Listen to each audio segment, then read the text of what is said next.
Good evening बच्चों। बच्चों आज हम is matter around us pure इस चैप्टर की कुछ एक्सरसाइज करेंगे और समझेंगे कि क्या क्या हमने सीखा अब तक। सो बच्चों, फर्स्ट क्वेश्चन जो है क्या है, which separation techniques will you apply for the separation of the following. नीचे कुछ चीजें दी हुई है, मिक्सचर है ना, ये कुछ मिक्सचर्स हैं। वो कह रहे हैं इसमें जो मिक्सचर में जो कंपोनेंट्स हैं उनको सेपरेट करने के लिए क्या टेक्निक यूज करोगे। तो बच्चों ए फर्स्ट है sodium chloride from its solution in water. Sodium chloride आपको पता है, सोडियम क्लोराइड क्या होता है? सॉल्ट, नमक। तो सोडियम क्लोराइड पानी में मिक्स है, कैसे करेंगे? तो बच्चों देखो, सोडियम क्लोराइड तो पानी में बहुत अच्छे से डिजोल्व हो जाता है, अलग तो रहता नहीं है, सैंड जैसे होता है। सैंड अगर पानी में मिलाओ तो सैंड नीचे बैठ जाएगी, तो वहां तो आप फिल्टर कर सकते हो सैंड को, पर यहाँ पे आप फिल्टर नहीं कर सकते।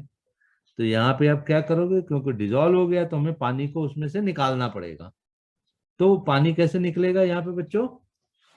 पानी को निकालने के लिए हम इवेपोरेशन करेंगे, पानी को बॉईल करेंगे, पानी इवेपोरेट हो जाएगा और सोडियम क्लोराइड बच जाएगा। तो हम इसमें क्या टेक्निक यूज करेंगे? इवेपोरेशन। फिल्ट्रेशन नहीं कर सकते। Okay. Ammonium chloride from a mixture containing sodium. अब एक मिक्सचर है सोडियम क्लोराइड और अमोनियम क्लोराइड, तो इसमें से आपको अमोनियम क्लोराइड निकालना है। सोडियम क्लोराइड तो वही नमक है, नमक और अमोनियम क्लोराइड। तो बच्चों इसमें जो है हम क्या यूज करते हैं, क्योंकि हमें पता है कि अमोनियम क्लोराइड सबलाइम है, ये सबलाइम प्रोसेस हो सकता है अमोनियम क्लोराइड में। तो हम इसमें क्या यूज करते हैं बच्चों? सब्लिमेशन, क्योंकि सबलाइम प्रॉपर्टी है इसमें अमोनियम क्लोराइड की, तो हम सब्लिमेशन यूज करेंगे। Third, small pieces of metal in the engine oil. अब आपको भाई इंजन ऑयल है कोई इंजन ऑयल समझो, कोई ऑयल समझो, तो उसके अंदर कुछ मेटल का पीस है, उसको अलग करना है। तो वो तो उसमें डिजोल्व नहीं होता ना मेटल का पीस ऑयल में। तो इसको हम कैसे करेंगे? हम इसको सिंपल फिल्टर करेंगे तो ऑयल निकल जाएगा और वो बच जाएगा ऊपर। तो इसमें क्या करेंगे? Filtration.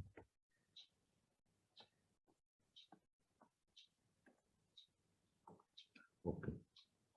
Different pigments from an extract of flower petals. Flower petals में से आपको डिफरेंट पिगमेंट्स निकालने, मैंने आपको बताया था पिगमेंट्स क्या होते हैं, है ना, जो कलर होता है। तो उसको निकालने के लिए हमने कलर्स में हमने देखा क्या चीज होती है, क्रोमेटोग्राफी टेक्निक, है ना, उससे अलग हो जाता है क्रोमेटोग्राफी से। ओके। फिर है बटर फ्रॉम कर्ड। अब कर्ड है, दही है, उसमें से बटर निकालना। आप घर में भी करते हैं, आप आपकी मम्मी करती होंगी, घुमाती हैं गोल गोल गोल गोल, उसको हाथ किसी बर्तन से घुमा, किसी मिक्सी में घुमाओ या हाथ से घुमाओ, धीरे धीरे धीरे धीरे घुमाते रहते हैं मिक्सी।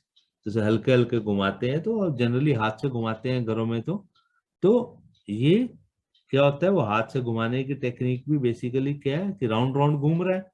तो ये राउंड राउंड घूमने का मतलब है centrifugation, centrifugal force.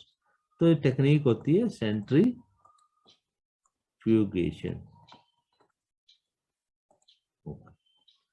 Oil from water. आपको मालूम है ऑयल जो है पानी में डिजोल्व नहीं होता, मिक्स नहीं होता। ऑयल अलग रहेगा, ऊपर नीचे पानी रहेगा, ऊपर ऑयल रहेगा। ऑयल हल्का होता है, ऑयल हल्का होने की वजह से ऑयल की डेंसिटी कम होती है पानी से, तो जिसकी डेंसिटी कम होती है वो ऊपर रहता है, और ऑयल पानी में मिक्स तो होता ही नहीं है। तो इसको कैसे करेंगे आप? Separating funnel. किसको यूज करेंगे? Separating funnel. सेपरेटिंग, अच्छा। टी लीव्स फ्रॉम, आप चाय बनाते हैं उसमें चाय पत्ती डालते हैं, तो इसको टी लीव्स कैसे आप घर में करते हैं? सिंपल फिल्टर करते हैं।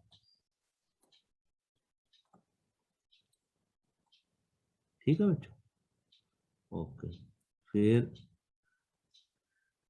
Iron pins from sand. अब सैंड है आपके पास, सैंड बहुत बारीक होती है, सैंड है, उसमें आयरन पिन्स पड़े हैं, तो कैसे करोगे पिन? या तो हाथ से पिक करोगे, एक तरीका तो हाथ से एक एक एक एक पिन ढूंढोगे, पर हाथ में चुभने का भी डर होता है।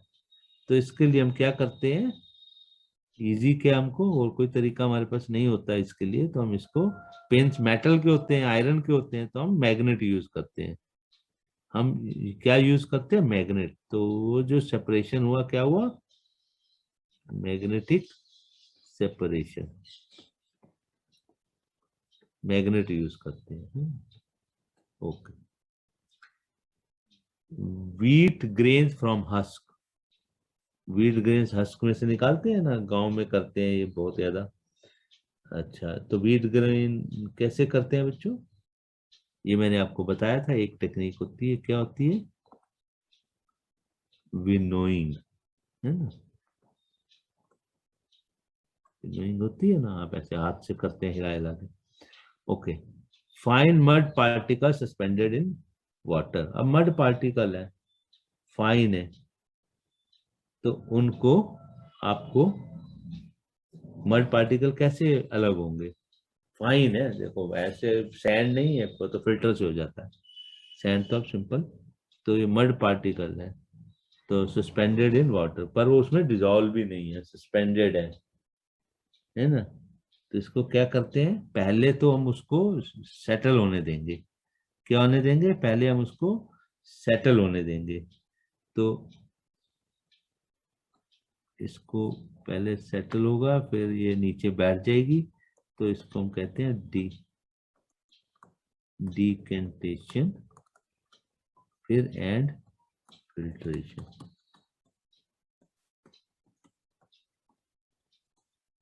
ठीक है बच्चों? ओके। अब नेक्स्ट क्वेश्चन है बच्चों, नेक्स्ट क्वेश्चन है, right the steps you would use for making tea, चाय बनाने के लिए आपको कुछ स्टेप्स होंगे, आपको ये नीचे वाले वर्ड्स यूज करने हैं। यूज द वर्ड्स, कौन कौन से? सॉल्यूशन एक वर्ड है, सॉल्वेंट है, सॉल्यूट है, डिजोल्व है, सॉल्युबल है, इनसॉल्युबल है, फिल्ट्रेट एंड रेजिड्यू। तो बच्चों ये आप कर सकते हो क्या, कि आप चाय कैसे बनाते हो? आप पहले पानी लेते हो, है ना? पानी लेते हो, तो, उसको बॉईल करते हो, फिर उसमें क्या डालते हो आप? चीनी डालते हो, है ना? तो वो क्या हो गया? सल्यूट हो गया, सॉल्वेंट हो गया, पानी हो गया, और पानी और चीनी का बन गया सोल्यूशन। तो आप इसको सेंटेंस बना सकते हो, कैसे?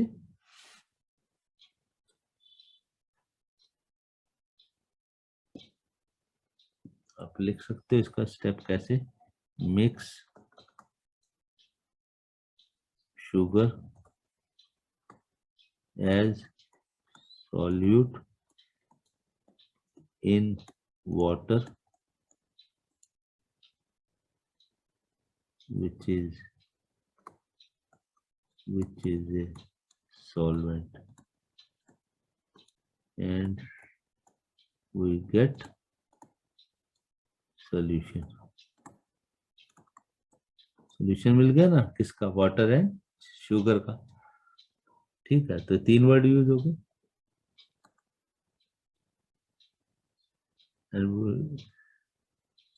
अच्छा, फिर अच्छा इसको अलग कर देते हैं, द शुगर will dissolve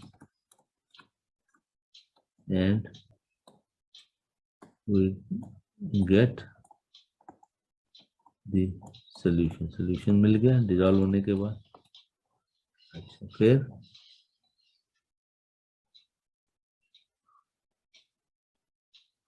क्या? we add tea leaves,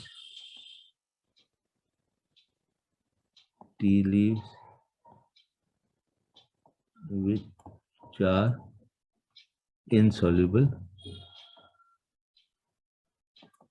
insoluble, which are insoluble in the solution. जो solution है उसमें वो तो टी लीफ से डिजॉल्व होती नहीं, insoluble रहती है ना. And mix some milk which will dissolve. Mix, ये तो डिजॉल्व हो जाएगा है ना. तो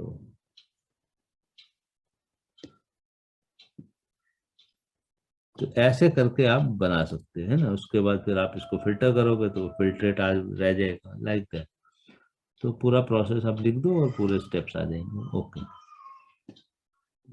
और आप इसको लिख के मुझे स्टडी कॉर्नर में दे देना और फिर मैं आपको करेक्ट कर दूंगा जहां भी कोई दिक्कत होगी. पर आप लिखने की कोशिश करो इसको. ओके बच्चों, अब थर्ड क्वेश्चन करते हैं. Pragya tested the solubility of 3 different substances.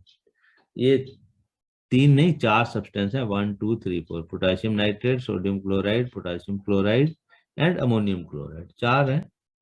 अच्छा, और इनको क्या है अलग अलग ये टेम्परेचर दिया हुआ है. देखो 283, 293, 313 ये सब टेम्परेचर दिए हुए हैं केल्विन में, इन केल्विन. और क्या किया, इनको डिसॉल्व किया पानी में. तो अब नीचे रिजल्ट दिया हुआ है क्या, 100 ग्राम पानी लिया और उसने डिसॉल्व किया. तो उसने देखा कि 283 पे 21 ग्राम पोटेशियम नाइट्रेट डिसॉल्व हो गया. पर टेम्परेचर बढ़ाया जब 293 तो 32 डिसॉल्व हो गया. एक लिमिट होती है, वहीं तक डिसॉल्व होता है और एक पर्टिकुलर टेम्परेचर पे. वो ज्यादा डिसॉल्व करना हो तो हमको टेम्परेचर बढ़ाना पड़ता है. सो अब उसने जैसे जैसे टेम्परेचर बढ़ाया वही मटेरियल जो है, जो सल्यूट था, उसकी क्वांटिटी बढ़ती जा रही है. देखो 353 पे पोटेशियम नाइट्रेट कितना हो गया, 167 ग्राम. जबकि पानी कितना है सब केस में 100 ग्राम. सो ऐसे चारों मटेरियल का दिया हुआ है और आप इसमें देख सकते हो सब केसेस में जैसे जैसे टेम्परेचर बढ़ता है वो क्वांटिटी जो है सल्यूट की बढ़ रही है. किसी में कम बढ़ती है, किसी में पोटेशियम नाइट्रेट में बहुत ज्यादा बढ़ जाती है, सोडियम क्लोराइड में बहुत ज्यादा नहीं बढ़ती. देखो 36, 37, बस इतने फर्क है. पोटेशियम क्लोराइड 35 से 54 तक बढ़ता है. अमोनियम क्लोराइड भी 24 से 66. पर पोटेशियम नाइट्रेट देखो 21 से 167. जैसे ही टेम्परेचर बढ़ता है बहुत ज्यादा डिजोल्व हो जाता है. ओके. अब वो क्वेश्चन है, what mass of potassium nitrate would be needed to produce a saturated solution of potassium nitrate in. वो कह रहा है अगर 313 डिग्री टेम्परेचर, मतलब यहाँ पे 313 डिग्री टेम्परेचर पे कितना पोटेशियम नाइट्रेट चाहिए, है ना. पोटेशियम नाइट्रेट एक क्वेश्चन. तो कितना चाहिए, जबकि पानी अगर 50 ग्राम है, पानी आधा कर देंगे तो पहले 100 में 62 है, 313 टेम्परेचर में 60. तो इसका क्या है, eight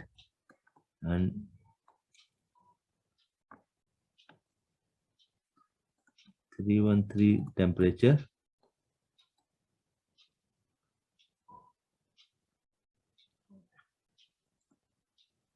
amount of potassium nitrate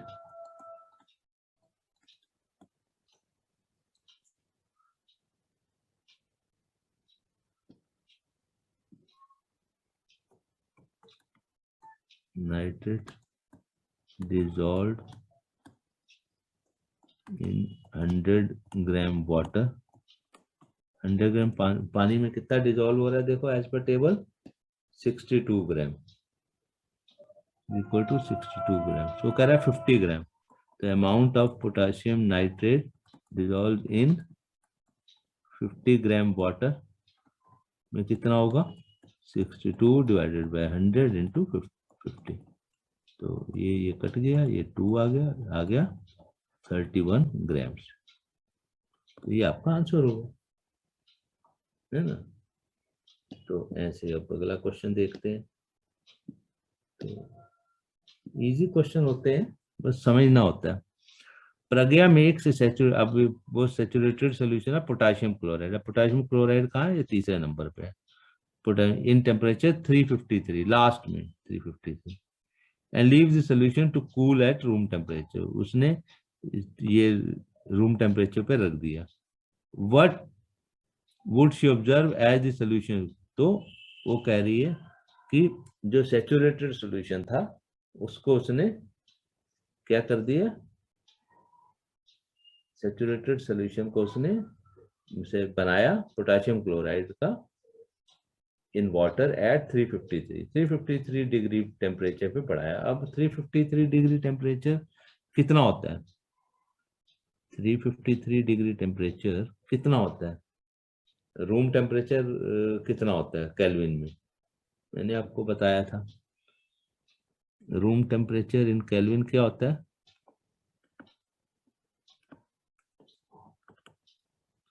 in kelvin कितना होगा 273 प्लस रूम टेम्परेचर जनरली हम 25 माने तो कितना हो जाएगा 298 केल्विन, है ना. अब ये है कितने पे 353 केल्विन, मतलब ज्यादा टेम्परेचर है तो वो कूल होके रूम टेम्परेचर पे आया. तो जैसे जैसे कूल होता है देखो क्वांटिटी जो है पोटेशियम क्लोराइड में 54 से जैसे रूम टेम्परेचर पे आता है, रूम टेम्परेचर रफली ये वाला हो गया, कौन सा 35-40 वाला हो गया, 35 या 40, 293 313 रफली है ना, 298 है.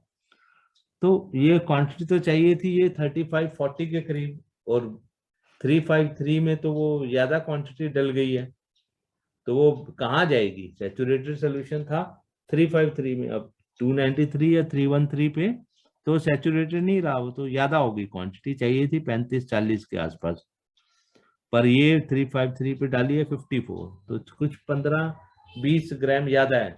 तो क्या होगा, तो रूम टेम्परेचर वो क्या ऑब्जर्व करेगी, वो क्या देखेगी, वो देखेगी कि प्रेसिपिटेट बन गए, प्रेसिपिटेट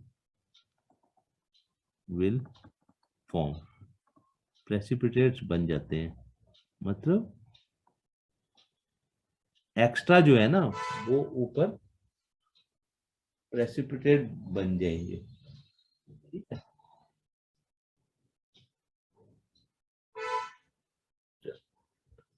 अब बच्चों तीसरा, find the solubility of each salt at 290. C में क्या है, इसमें हर सॉल्ट की सॉल्युबिलिटी निकालनी है 293 पे, 293 पे which salt has the highest solubility. मतलब सॉल्युबिलिटी क्या होती है कि सैचुरेटेड सॉल्यूशन बनने में जो क्वांटिटी लगी वो, तो 293 पे इसका क्या होगा, पोटेशियम नाइट्रेट 32 है सॉल्युबिलिटी, है ना, 293 टेम्परेचर पे, 293 पे, तो एट 293 केल्विन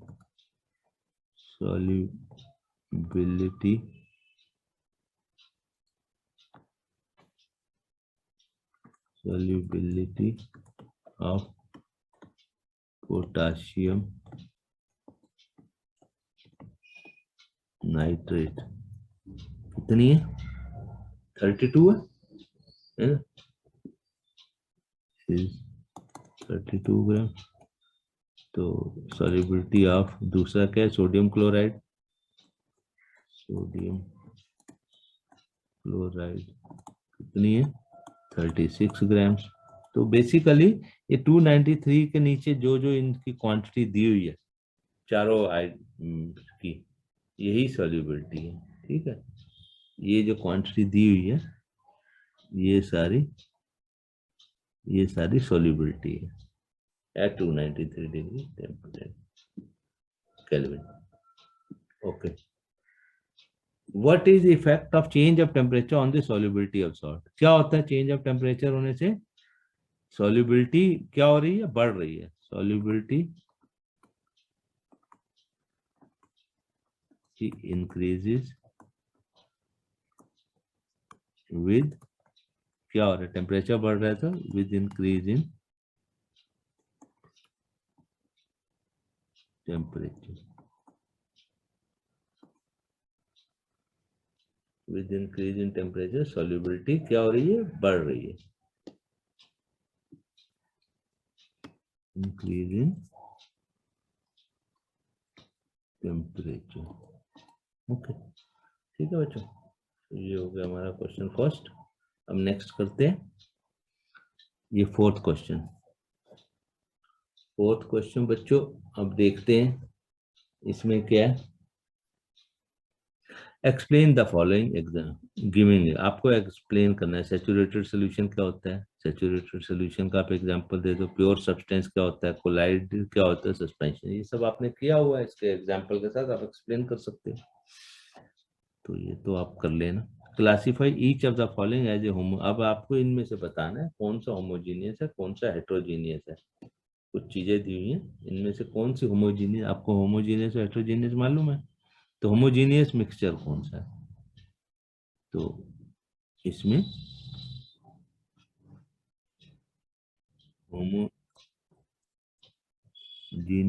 मिक्सचर क्या क्या है,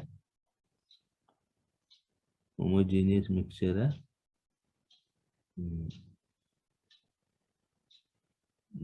तो यही लिख देता हूँ, होमोजीनियस सोडा वाटर है ना, जो सोडा वाटर पीते हो उसमें होमोजीनियस होता है ना। एयर, एयर अच्छे से मिक्स होती है। विनेगर, विनेगर घर में यूज होता है ना। और जो चाय आप फिल्टर कर लेते हो, फिल्टर टी, मतलब चाय फिल्टर होने के बाद जो है, तो ये फिल्टर, चाय फिल्टर होने से पहले तो उसमें चाय पत्ती होती है, पर वो निकलने के बाद जो फिल्टर्ड हो जाती है, ख्याल करना, टी के अंदर का पत्ती पड़ी है, चाय पत्ती पड़ी है, तो वो होमोजीनियस नहीं है, फिल्टर्ड टी है, इसलिए वो है होमोजीनियस है, फिल्टर्ड टी, ये होमोजीनियस है। और हेट्रो में क्या आ जाएगा, हेट्रोजीनियस में क्या बच गया, बाकी बचे हुए लकड़ी और सॉइल, ये हेट्रोजीनियस में, वुड और सॉइल।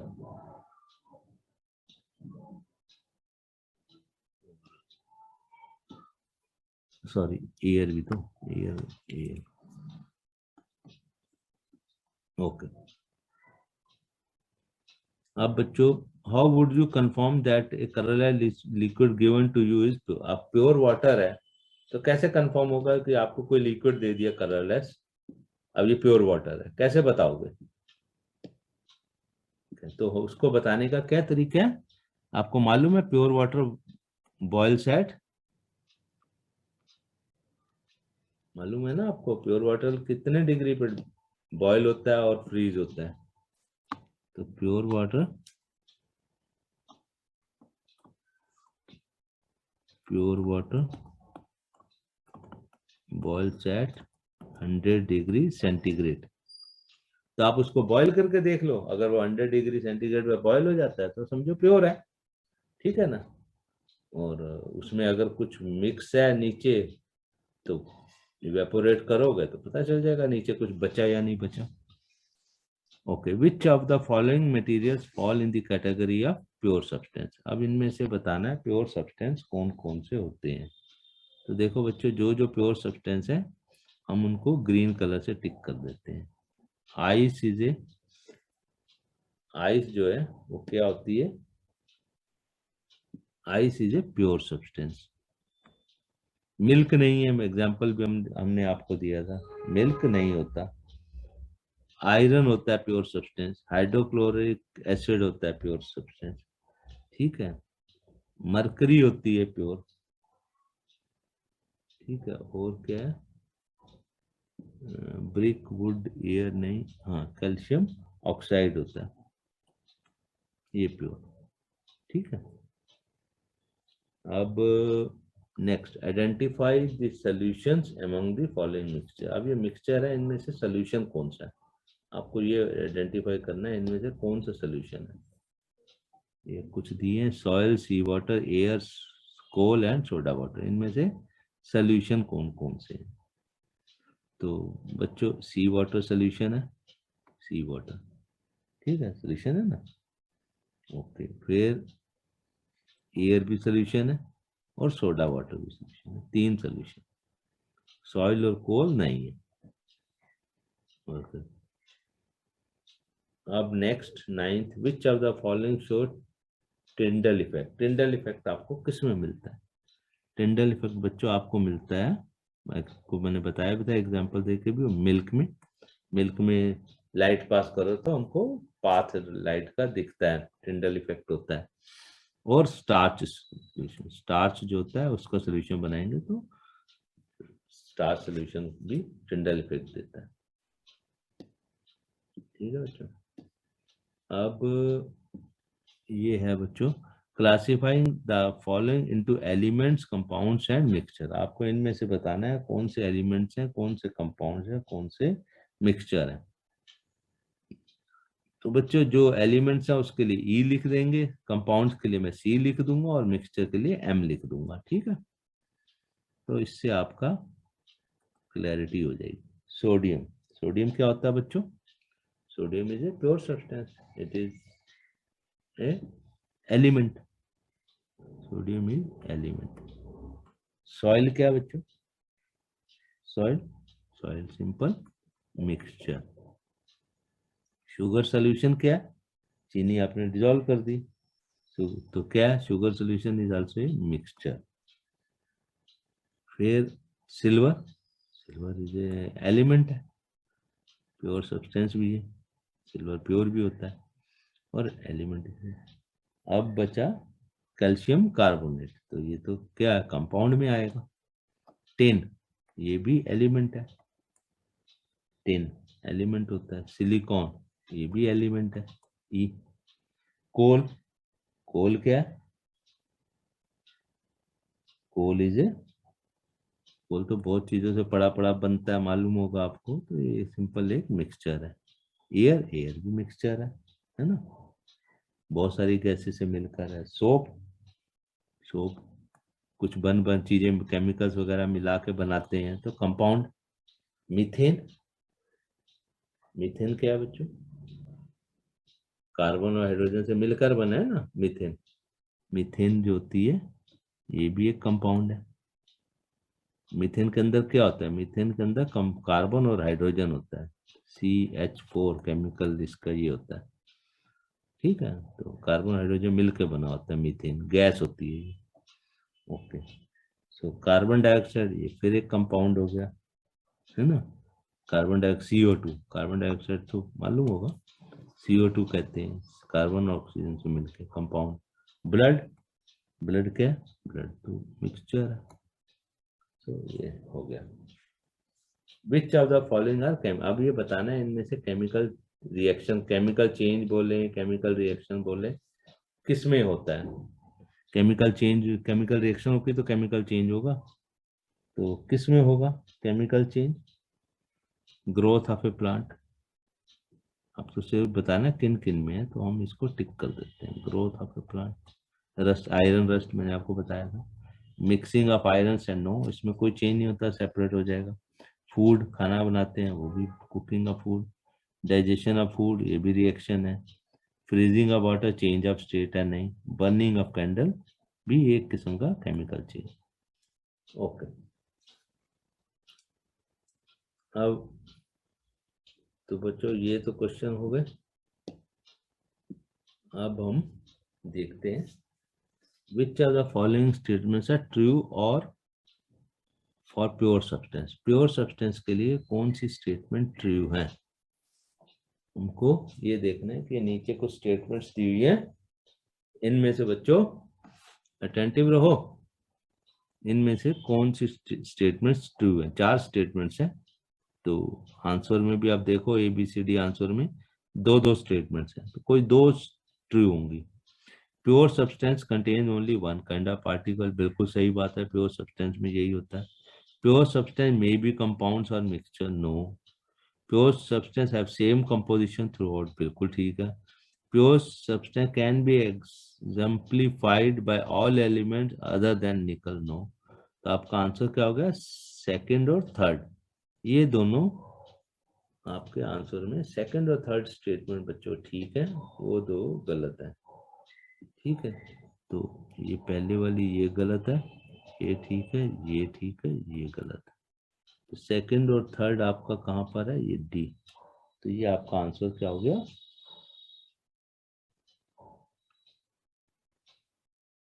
सॉरी प्योर, सॉरी बच्चों ध्यान नहीं दिया, pure substance contain only one kind of, ठीक है ये ठीक है, ये गलत है, कंपाउंड थोड़ा होता है, pure substance have the same composition, ये भी ठीक है, pure substance can be exemplified by the element, ये गलत है। तो आपका ठीक कौन सी है, फर्स्ट और थर्ड, सॉरी, तो फर्स्ट और थर्ड, फर्स्ट और थर्ड, ये बी इज द आंसर, ठीक है बच्चों, बी आपका आंसर हो गया। Okay, rusting of an article made up of iron का, रस्टिंग जो होती है, कोई आयरन से बनी हुई कोई चीज है आर्टिकल, वो रस्ट हो जाता है, तो वो उसको क्या बोलते हैं, corrosion, and it is a physical as well as chemical change, dissolution and it is a physical change, corrosion and it is a chemical change,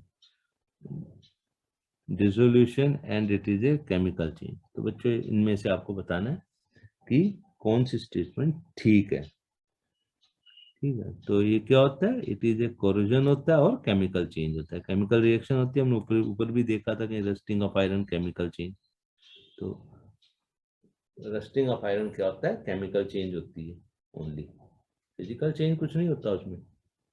okay, a mixture of sulphur and carbon disulphide, अब ये बताना है कि mixture of sulphur and carbon disulphide ये क्या है, it is A heterogeneous and show Tyndall effect, homogeneous show Tyndall effect, heterogeneous does not, it is A homogeneous but does not show Tyndall effect, ये answer, इसमें Tyndall effect नहीं होता।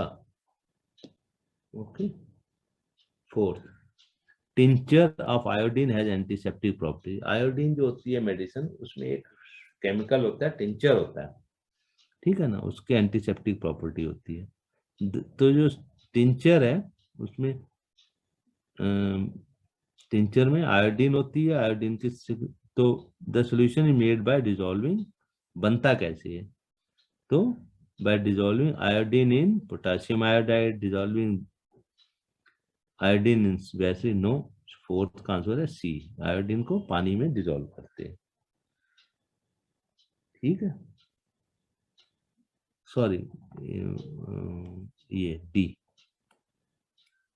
Iodine को alcohol में dissolve करके solution बनाते हैं,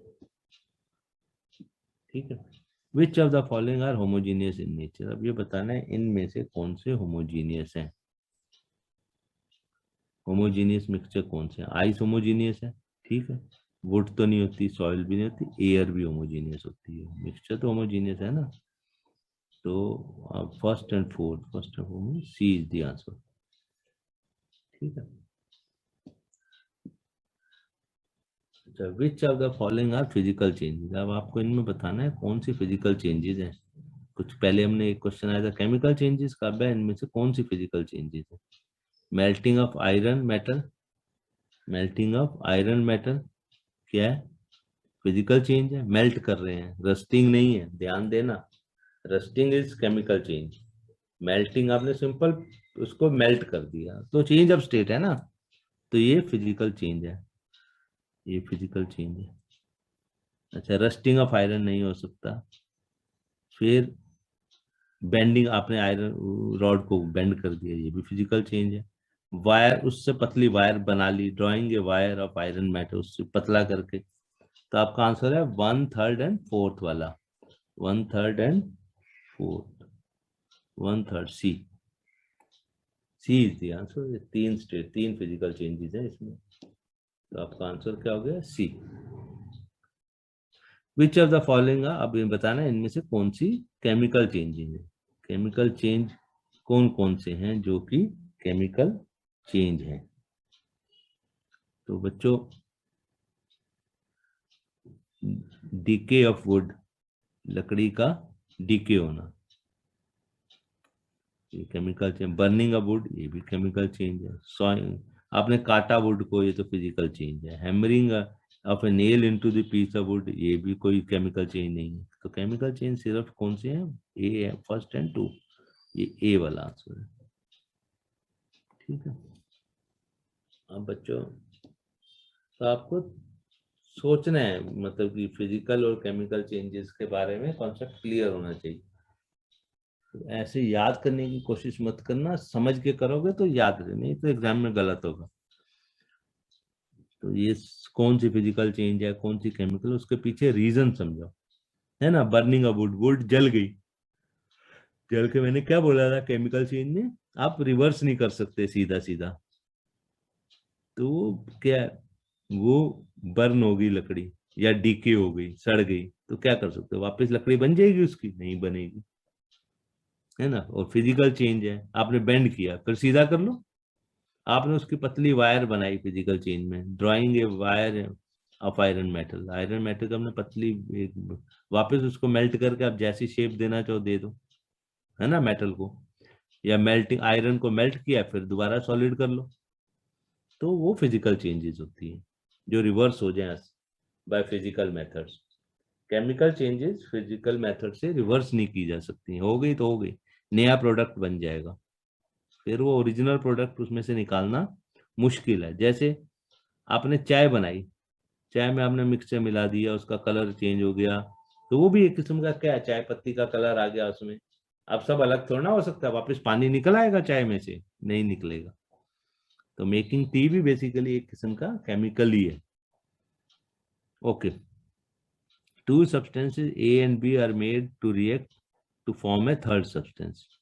तो क्या है, केमिकल चेंज में यही होता है, दो सब्सटेंस रिएक्ट करते हैं और एक तीसरा नया सब्सटेंस बन जाता है।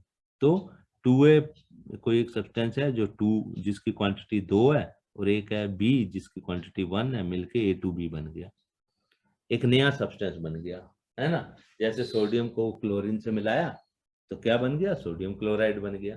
तो सोडियम क्लोराइड नमक है, सोडियम जबकि मेटल होता है ना, क्लोरीन क्या गैस है, नमक मेटल और गैस मिलके क्या बन गया, आपका नमक बन गया। अच्छा, which of the following concerning this are incorrect, कौन कौन सी स्टेटमेंट्स इनकरेक्ट है ये बताना है। तो A2B जो प्रोडक्ट है उसकी प्रॉपर्टी क्या होंगी, the product shows the property of substance of no, उसकी अपनी अलग प्रॉपर्टी होती है। जब केमिकल रिएक्शन हो जाता है तो नया प्रोडक्ट बनता है, उसकी अपनी अलग से प्रॉपर्टी होती है, वो ओरिजिनल A एंड B की प्रॉपर्टी नहीं दिखाएगा, तो ये स्टेटमेंट रॉन्ग है, this is a wrong statement.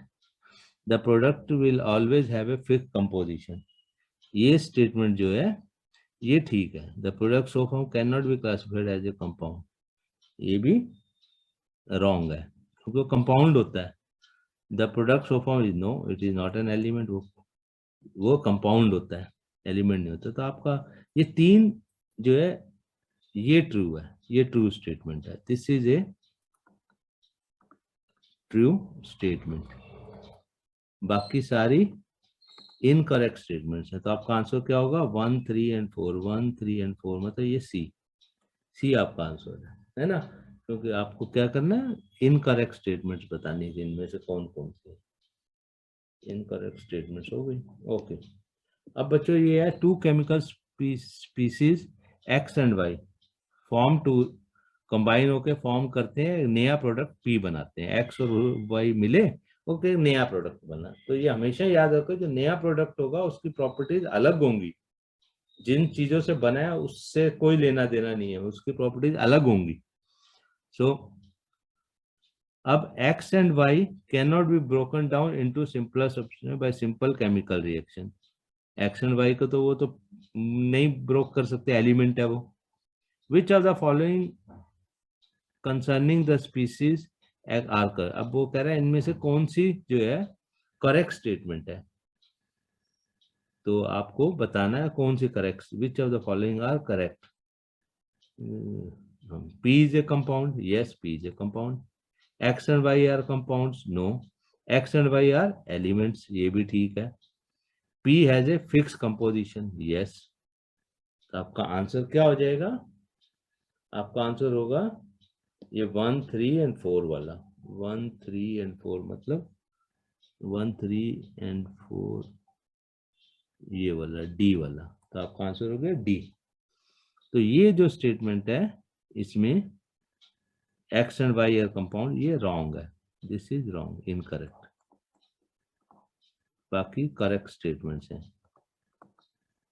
ठीक है बच्चों। सो बच्चों इस तरह से ये अभी कंप्लीट हो गया एक्सरसाइज। अब हम नेक्स्ट क्लास में कुछ नई एक्सरसाइजेस करेंगे। ठीक है, तब तक पढ़ते रहिए और कुछ भी क्वेरी हो तो स्टडी कॉर्नर में जरूर लिखना। ठीक है बच्चों, okay, goodbye, take care.